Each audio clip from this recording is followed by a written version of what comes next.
Welcome to the Honest Healing Podcast, real talk for cycle breakers. I'm your host, Katie Delamon. If you're ready to speak up, set boundaries, heal your nervous system, and build better relationships, you're in the right place. Because you don't need to be perfect to heal. You just need to be honest. Let's go. Welcome to episode 15 of the Honest Healing Podcast. The 3 invisible wounds men carry and why no one talks about them. In today's episode, I'm joined by psychotherapist Mosiah Castrejon, who is also a specialist in men's mental health. He works with men in his practice every single day, and we go over why men are silently struggling. He calls them the 3 invisible wounds. And as we know, emotional pain in men is so overlooked and dismissed, even by themselves. We also know, well, I'm not sure if you know this statistic, but 75 to 80% of people who commit suicide are men, and almost 1 million people a year take their own life. This is an extremely important topic and one that I'm also very passionate about because we all deserve and need help. It is not about blaming and shaming one sex or however you identify. It's not about blaming. It's about acknowledging the pain that is there. And if somebody is willing to do the work on themselves, that is what's most important. And I'm so glad to have him on the podcast. Let's get into it. Awesome. Well, welcome, Messiah, to the podcast. Thank you so much for coming on. Yeah, thanks for inviting me. This is awesome. Yeah, and you're coming from all the way over in Utah, and I'm over here in Australia. So, can you tell us? We actually met online on Instagram, which most people thinking Instagram is just full of like bots and negative people and trolls, but I've actually met so many wonderful people on Instagram, you being one of them. And can you tell us a little bit about yourself and what got you into psychotherapy and wanting to specialize in men's mental health? Yeah, absolutely. I appreciate that. Wanting to specialize in men's mental health. Well, part of it, or large part of it, is this because I am a man, and Mm. we're severely misrepresented within the mental health field, and so a part of that is seeing a need, right? Um, and also, I think just the organic, uh, I guess just the way that things worked out for me was that, 90% of the people coming into my office were men. And Mm. so over time, I realized, okay, there's a huge need for this. Why don't I really dive into this and kind of figure out what men deal with, how men heal, and how men see the world?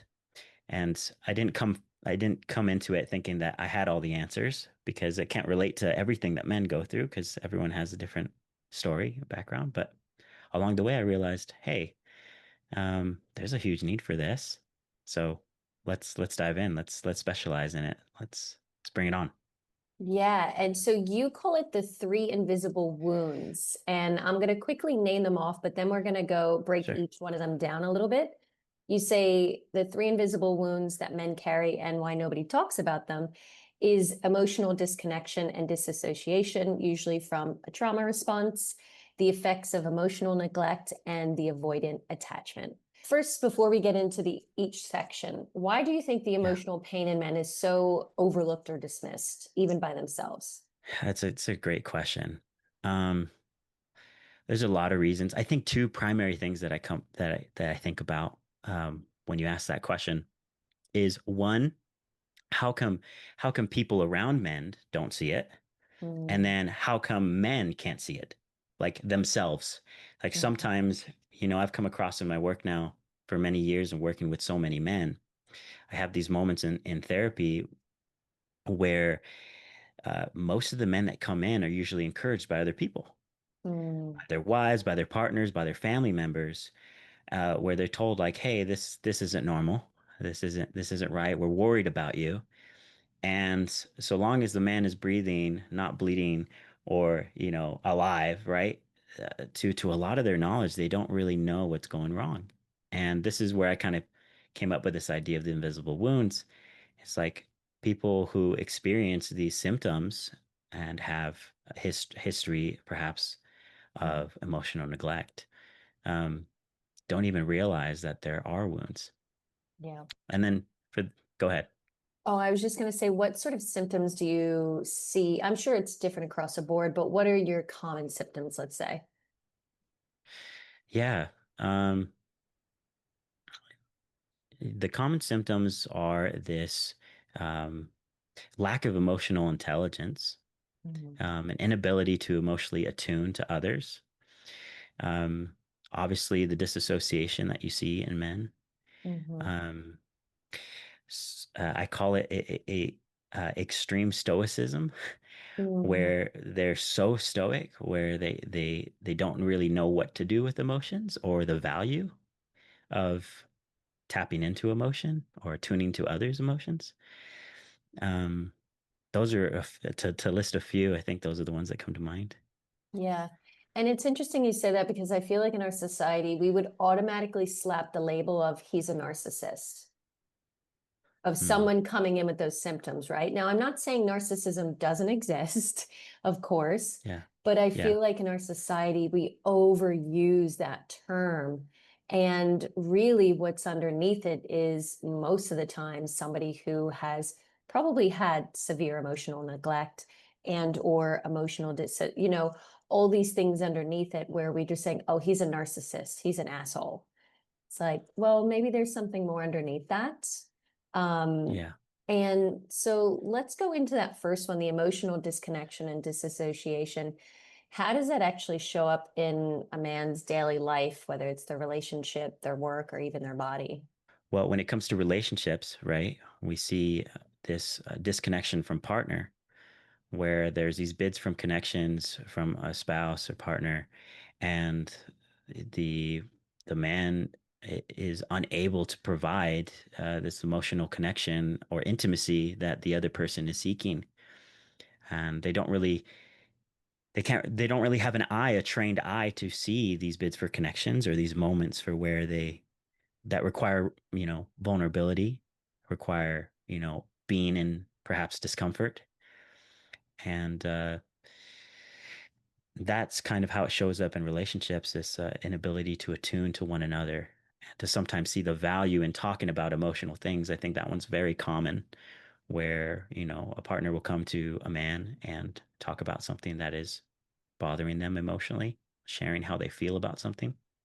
And sometimes that's received or interpreted as a waste of time, or overbearing, overwhelming. um, um, and usually that comes from an experience of the experience that was had in childhood, where our emotions weren't accepted, or perhaps we were taught or modeled that when we have emotional moments that they're unsafe. Yeah. And when our caregivers couldn't deal with their own big emotions, they couldn't deal with our big emotions because they couldn't even handle their own Right, ones. right.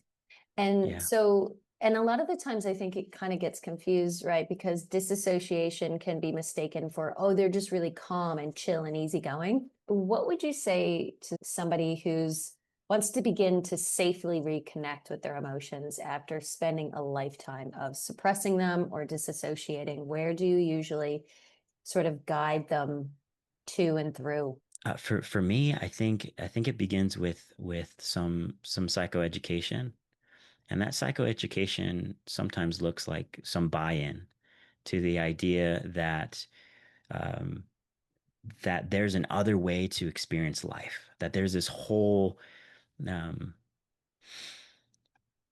there's this whole emotional experience that we have yet to access. Mhm. And to many, life is very, very much kind of flat or one way or very neutral. Whereas there are so many different emotional and nuanced and intimate and deep, passionate experiences we have as humans, because we are emotional species, that a lot of men don't even know are available to them. Um, and so it's kind of having discussions surrounding this idea of like there's more to life than just survival. Mm. Like the connection and deep intimacy and safety that perhaps your partners are telling you they're wanting from you is available to you. And it will be through, reconnecting with self and really tapping into these emotions that have always been there, but that we've disconnected. from for so long. And now I have a question because I often speak about this with other people. Do you find that if that the woman almost is the container? Now, not to say they control it, but Okay. if a woman Yeah. is not deeply meeting herself and her vulnerability, do you actually think that the man is able to? Because I have a recent friend who is in this relationship, she's 44, and her partner was married for 21 years to a CBT psychologist who was emotionally available for her clients, but she wasn't emotionally available for her partner for those 21 years having kids together. But now that he's in a relationship with this other woman and she's emotionally available, he's now flourishing. Do you think that the woman is a large container of that? That if she's not able to sit in that softness and vulnerability and hold the space, that the man, I mean, we're mirrors, right? Yeah. Yeah. I love that idea. Definitely helps to have a woman in your life Mm, that is emotionally intelligent or is more sensitive.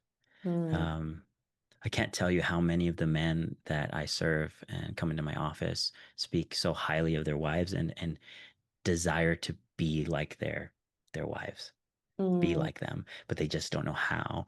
And so their wives talk about these emotional things or these emotional concepts, and they just don't get it. They just they struggle to get it. So they come into my office with hopes that someone can explain to them what their wife means by these things. And so I hold a personal belief that, maybe perhaps culture, genetics, whatever it might be, but my personal belief is that women are more inclined to tap into those emotional things. mhm. Um, and so that's just what I've seen, and just what I believe. And so, like, men are trained from an early age to provide and protect, and we're reinforced to be protectors and providers. So we're really trained well at doing those things, solving problems and protecting the vulnerable. Whereas women in most societies are reinforced for the nurture that they can provide and the emotional spaces that they can hold. And Mm, so I think it's just a lot of societal influence that helps us from an early age to develop these skill sets.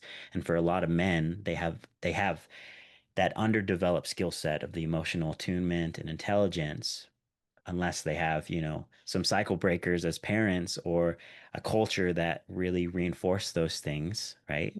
Which is, happens from time to time. But most of the time, it's usually, a man who's really good at solving problems, but what the wife is needing is not fixing problems. yeah. They're needing you to be in emotional spaces to connect.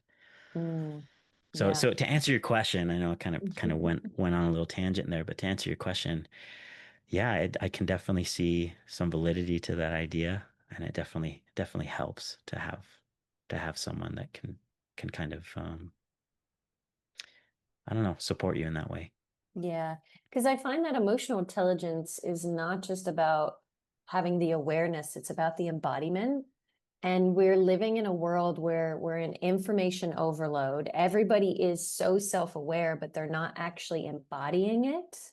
So I feel like this idea of like, oh, well, I'm emotional intelligent because I can tell you what's happening, but if you're not actually embodying that grounded, regulated state, you might be aware what's going on, but you also might be in fight, flight, freeze, shutdown, or fawn and not be able to get into a regulated state. So I find that, we now we know a lot, but it's implementing that sometimes gets lost. It's the harder work, obviously. It's Yeah. hard work to do that. So now let's jump into the emotional neglect because I know a lot of people will hear that and it sounds like quite extreme of like you were locked in a basement while you were a child, like emotional neglect Yeah. it can be very subtle and it could be complex PTSD because it happened a lot, but in smaller sort of variations. So, what does emotional neglect look like in childhood? Because we know it's not just abuse, it's often what didn't happen, right? Can you explain a little bit more? Yeah. Yeah. It's really this concept of, a lot of people think that trauma is the bad things that happen to you, right? But it's also the good things that should have happened that didn't. And when I Mm-hmm. think of emotional neglect, I think of that concept where there were opportunities for warmth, embrace, and openness that went missed. And sometimes it's well-intended parents that are just overwhelmed, overworked, or Mm-hmm. disconnected themselves. And so, um, you have these moments that build up in childhood where you're needing someone to be there for you, someone to mentor you, someone to listen, someone to help you regulate, feel safe. And those moments go missed for too long and too often, where Mm-hmm. it becomes this neglect within the child. And so I think children, when there's neglect, they're so young, underdeveloped, and so innocent. The way that they make a sense of the world is very much from kind of like a me first world. They don't have a lot of experience. They don't have a lot of reference points to make sense of the world. So if a parent doesn't show up in some way, then what you see a lot with people with a history of emotional neglect is they internalize that. Mm-hmm. They step away from that neglectful experience thinking that there's something wrong with them rather Mm-hmm. than there's this whole nuance, there's this whole context and story that they can't see just because, obviously they're kids. And so the way that they make sense of the world and feel in control and safe is like, well, if I'm the problem, then I can fix that. If I'm just quiet or, I just please mom and dad all the time or, these common coping mechanisms that we develop. Yeah, children don't have that ability to, if mom slams her purse on the table and she had a hard day at work, the child immediately will always think it's them because they have no awareness. I forget the term what it's called. I've talked about it in one of my podcasts, but no awareness, anything outside themselves. So they think everything is their fault, every single thing. So yeah, Yeah. it's, and then if you don't have that emotional caregiver who is attuned to your needs and your responses, then they're just going to ignore that you just took that on instead of saying, hey, honey, I know that may have jolted you, but just know that mommy just had a hard day at work. It wasn't about you. So yeah, it's these small little things that people really dismiss and are passive about, which, I too think psychoeducation of people realizing, hey, that actually was trauma. It doesn't mean that it was drama, but it actually affected me. So that's the first step you think is educating people, opening sort of that like door of there is another way. And maybe I didn't get my needs met when I was little. Would you say that's that Yes. first Yeah. step? Yes, and can I just add one comment to that? Mm. There so many times I have, someone in my office that says, I know that I really struggle with these things, but I just don't see how my childhood has anything to do with it. I wasn't abused, I wasn't hit. My parents provided for me. They sent me to school. They were there. My mom was always gentle, like gently speaking. She never really yelled or anything like that. And it's like, oh, okay. But those spaces where you felt these big emotions, like, where were your parents then? And Mm. like sometimes they'll be like, well, they were there. Like, okay, well, let's explore how those interactions went usually. Well, they would kind of, say it's going to be okay, and let's go do something else. Right. So they would be quick to kind of move Distraction. away from it. Right. So on the surface, you would think to yourself, like, my parent was there and they were. And sometimes they really struggle with that. They're like, well, I don't just want to spend all this time in therapy, like saying my parents are bad and they did Mm. this and did that. And so it's really kind of understanding that, you know, that neglect does have a tremendous effect on how we build our sense of self, how we learn to regulate our own emotions, how we feel safe in certain emotional experiences, and how it really trains our nervous system moving forward. Because we take that same foundation into adult relationships, right? Yeah. And then we model that. And so when our partner brings up, emotional things, we treat it the way that we were treated, Hmm. and it usually doesn't work out. Um, Yeah. Yeah, so when conflict came up when we were little, it was usually dismissed. It was really shut down. So we learned that conflict is bad. And that's the Right. biggest crock of bullshit out there. Like, there is nothing wrong with conflict. Like, couples who say that they don't have conflict, I'm like, well, you don't have emotional intimacy. And if you don't want emotional intimacy, that's fine. Great. Have fun with that Yeah. relationship. That's not what I want. Conflicts are not bad, but we also live in a society where we toxic positivity our way out of them. Oh, it's fine, it's fine, it's fine. Nothing's wrong. You're okay, you're Yeah. okay. It's like, no, we can be upset, we can be angry, we can be mad, we can be frustrated. Like, we can, all these feelings are valid and okay, but it's how we sit with them and regulate with them. And our caregivers just did not have the capacity, most of them. Why do you think so many men confuse being needed with being loved? So that's the concept of, uh, so long as I'm of service, then I am loved. Yeah. Or the way that I earn love is by being of service. Is that correct? Yeah, providing, Yeah. right? Yeah. It goes back to that idea that I was mentioning earlier. It's like that's how they're trained from a young age, I think. Um, and unless there's some variety there growing up, you know, where you're reinforced for being vulnerable or you're Yeah. reinforced for being emotional, um, you don't really know any different. And Yeah. so that's how you develop your sense of worth, and you kind of get this conditional worth foundation put in place. And so that's how you feel good about yourself. That's how you Yeah. feel better in relationships. Um, and until that can kind of, I don't know, change, we start to view love a little differently. Yeah. I like that positive reinforcement for being vulnerability, for the big Yeah, emotions, instead of dismissing them or saying that they're bad. It's that positive reinforcement. yeah, yeah. Yeah. So if somebody obviously has experienced emotional neglect or the dissociation, the education piece is, that first step. What would you start to say is something they can then bring more into their life? What's that next step look like? So once they buy into the idea that there's more to life, there's Mhm. more to human experience, right? In the most simplest sense, it's about uh, reconnecting to your humanity. And you might like this, but it's that process of coming into your body and really connecting and building safety within your body, teaching your body that certain emotional experiences are acceptable Mhm. and even valuable to have. That positive reinforcement for vulnerability. Right. Yeah. Yeah. I'm all about nervous system regulation as a somatic coach. So I'm all about connecting that mind and body. It's always more about the body than the head first, but unfortunately we put too much emphasis on the head instead of the body.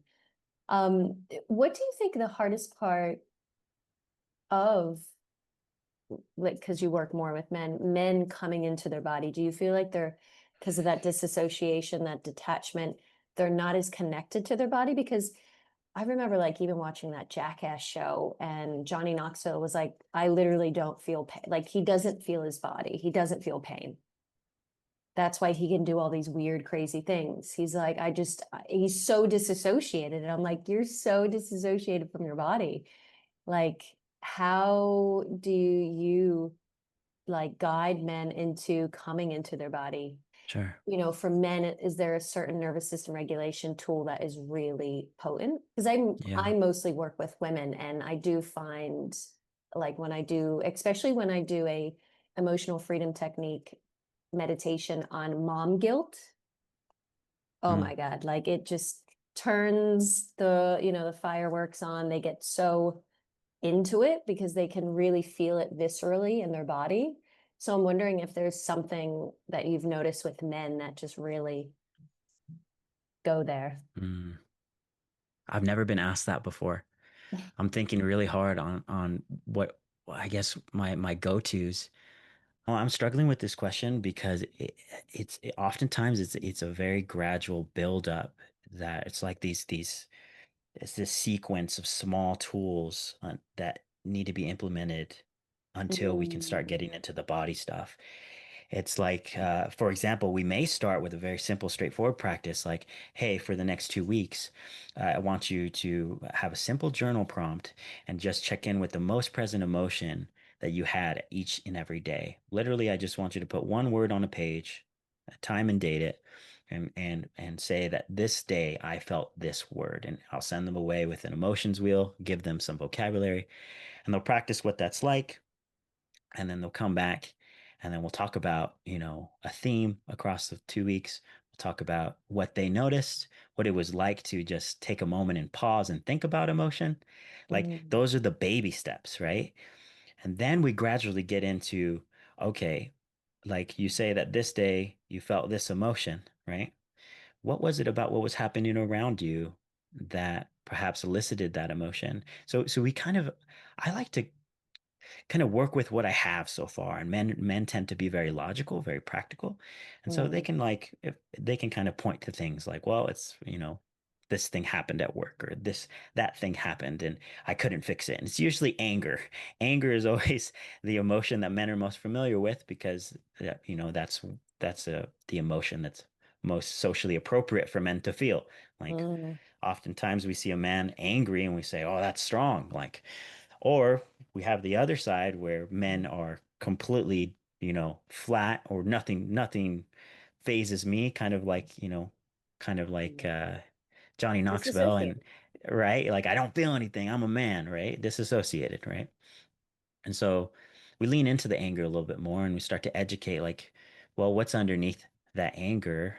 What I'll give them a few words and which word feels most appropriate if you didn't have to use anger. And then they start to familiarize themselves with like anger isn't always just about anger. Mhm. Sometimes it's about hurt, it's about grief, it's about sadness, and we gradually get up to that. Then we get up to the point where, all right, let's start to kind of connect to where you hold that emotion in your body. Mm, And we start to really, I like to be very creative with my clients. And so what I'll do is I'll encourage them and challenge people in my office. Like, if this emotion had a color, had a shape, had a feeling, a texture, a rhythm, a movement, what parts of your body is it in? We really start to really try our best to get as many words as we can to connect to the body. mm. I love that. Yeah. I'm all about getting creative and finding what works because, what works for one person may not work for the other. Yeah. Yeah. And so let's talk about the avoidant attachment. I think I'm quite familiar personally with this. Yeah. Love to avoid. I feel like avoidance is our generational curse. It's and obviously it's having a very big moment online, but what's the deeper reality behind it? Avoidant attachment for those people who haven't heard it. Yeah. A deeper reality behind avoidant attachment is this kind of back to this idea you mentioned earlier is that conflict growing up was deemed unsafe, or there wasn't a experience growing up where the individual felt that there could be a safe emotional experience to be had. So vulnerability feels unsafe. Um, conflict feels unsafe. Closeness can feel unsafe, right? And oftentimes there's this underlying belief that if you feel any of those things, you have conflict or you have these strong emotions or closeness within itself says that there's something inherently wrong with you. That I think the belief that I oftentimes explore, try to assess with people is really underlying belief that you're not enough, especially for men. Mm, Um, so that's really at the heart of it, at least in my understanding, is yeah. like people get close, you'll see me for who I really am, and who I really am is someone that's not enough. Yeah. Or yeah, And how does that avoidant attachment protect men and how does it eventually imprison them?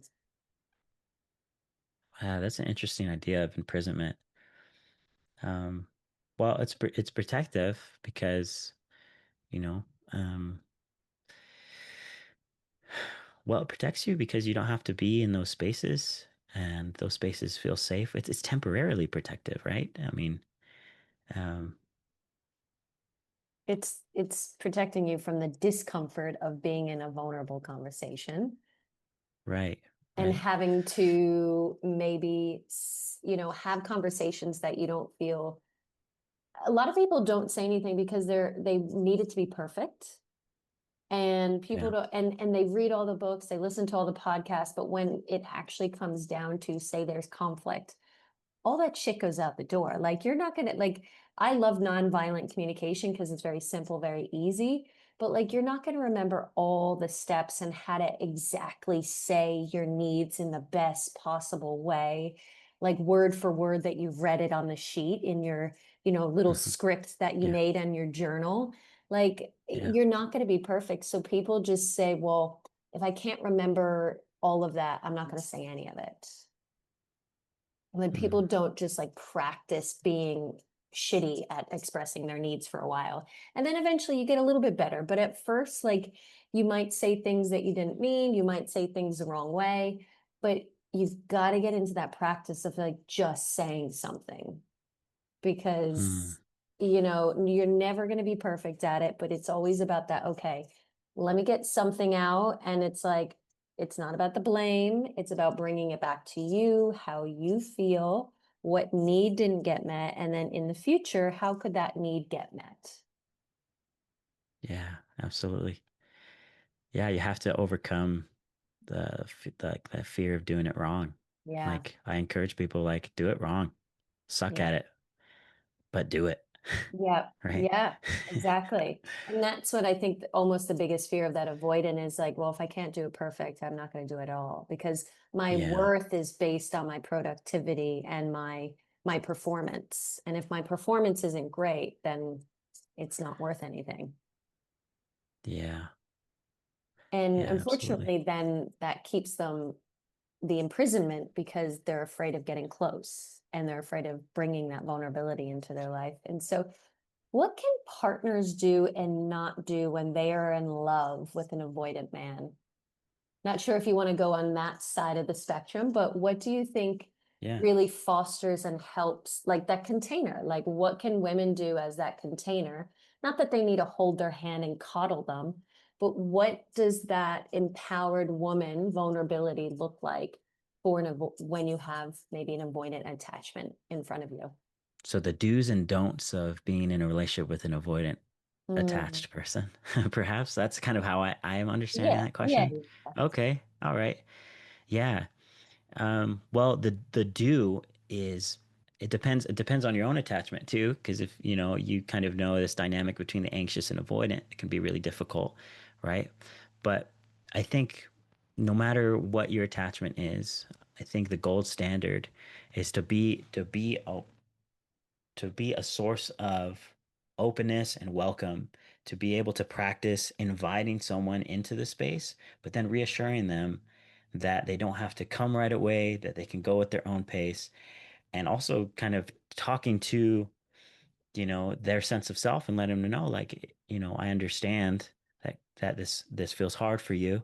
I understand that this feels like you want to run away, and I'm here for you when you're ready, right? And so being that safe space for the avoidant attached person, communicating that, um, it can be really hard because when you're in a relationship with an avoidant attached person, sometimes it can incite defensiveness in you because you're craving intimacy and connection, and their instinct is to run away.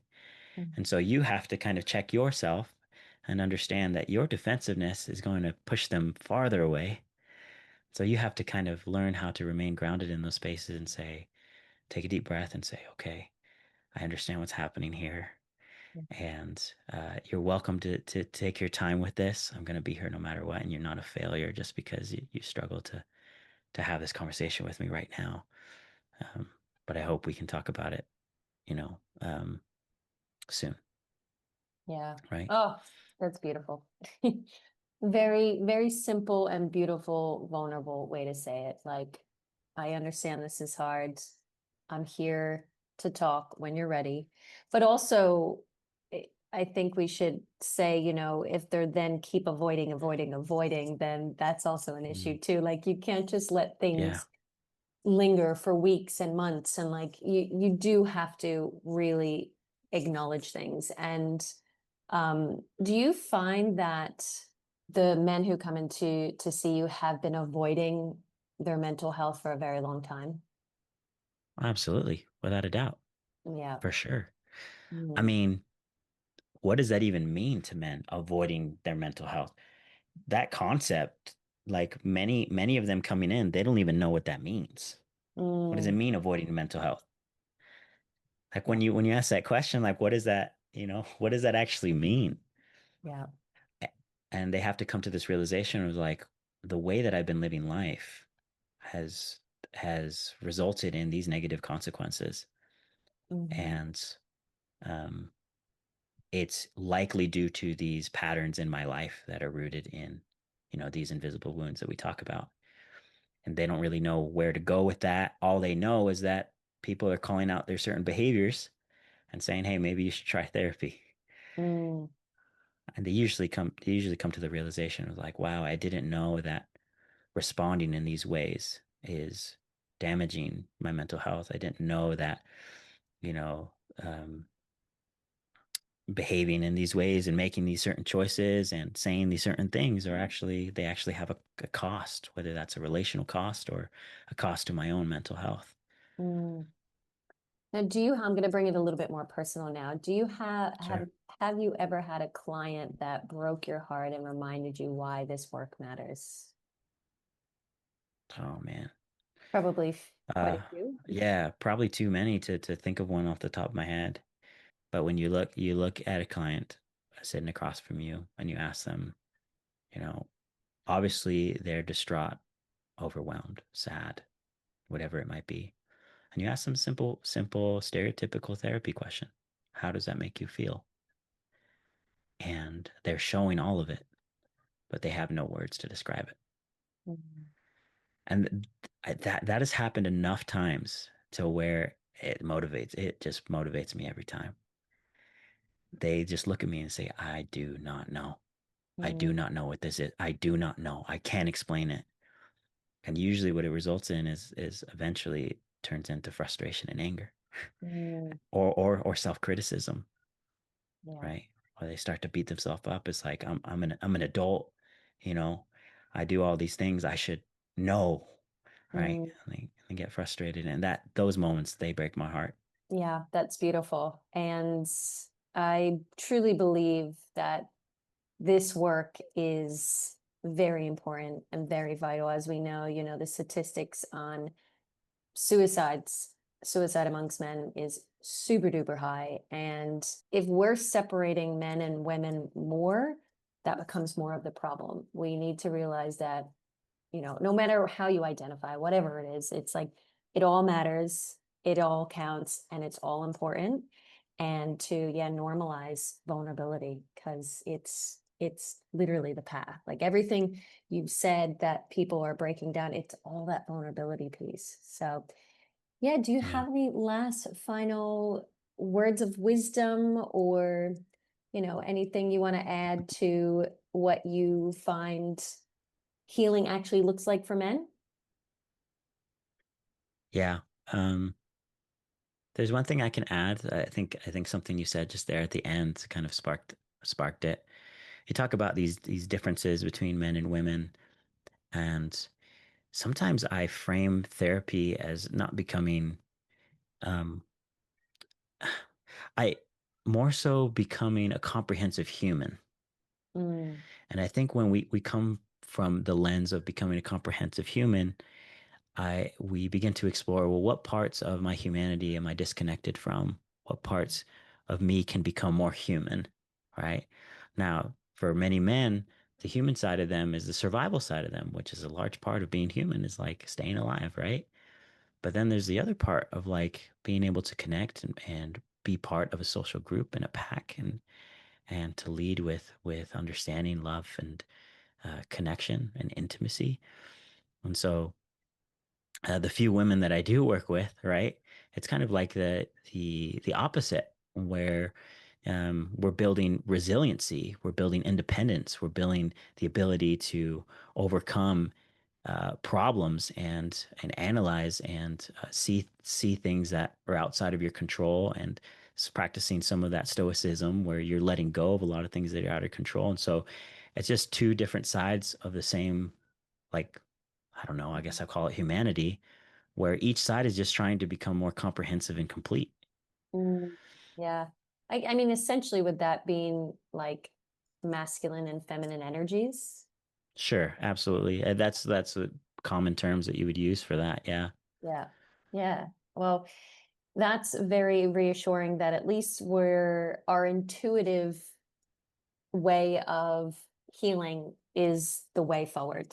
Like Yeah. if you've got too much feminine energy, you need a little bit more masculine. If you've got too much masculine, you need a little bit more feminine. It's like the little dance that we do. And we know Yeah. that this is a natural way of life, and to be with nature as well. It's not having too much of one thing. It's like that sway. So thank you again so much for your time, Messiah. Katie, it's a pleasure. Thanks for tuning in to the Honest Healing Podcast.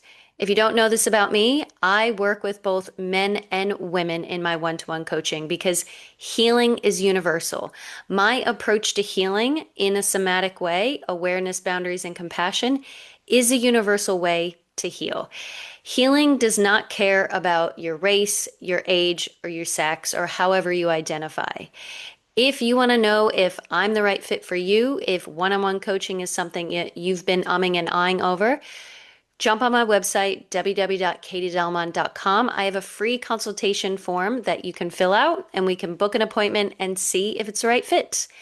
If that's not your thing and maybe you like to read memoirs, check out my book, Trust the Flames. You can buy it anywhere they buy books.